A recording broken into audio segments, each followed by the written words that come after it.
एक बड़े और खूबसूरत राज्य में एक बुद्धिमान राजा रहता था।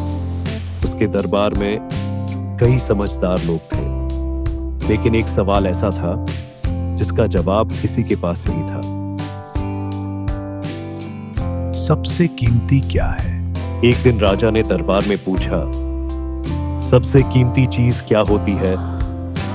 सब एक दूसरे की तरफ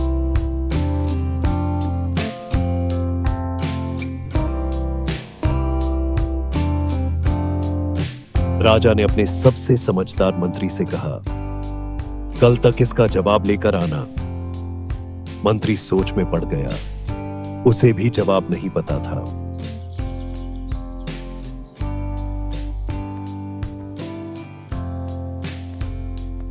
घर जाकर उसने अपने बेटे से बात की और पूछा, मुझे उत्तर नहीं मिला। बेटा, तुम्हारे हिसाब से सबसे कीमती क्या है? लड़का मुस्कुराया, मुझे पता है। और बोला, पिताजी, सबसे कीमती चीज है सोना। अगले दिन मंत्री अपने बेटे को दरबार ले गया। राजा ने वही सवाल उस बच्चे से पूछा, बताओ सबसे कीमती क्या है? तुम बताओ। सोना सबसे कीमती है।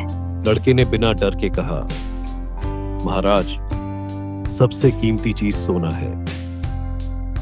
मंत्री ने हैरानी से पूछा, ऐसा क्यों, जैसे उसे सब पता हो? महाराज रोज सुबह 2 थैले लेते हैं।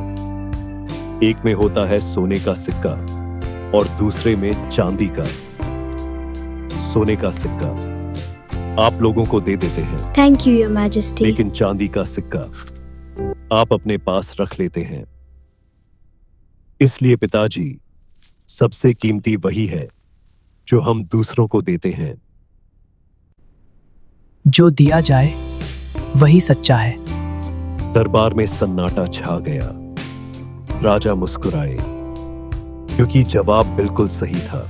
उस दिन के बाद राजा ने कभी दिखावा नहीं किया और सबको समझ आ गया कि असली कीमत चीजों की नहीं, बल्कि हमारे कर्मों की होती है। याद रखो, जो हम अपने लिए रखते हैं वो बस हमारे पास रहता है, लेकिन जो हम दूसरों को देते हैं वही सबसे कीमती बन जाता है।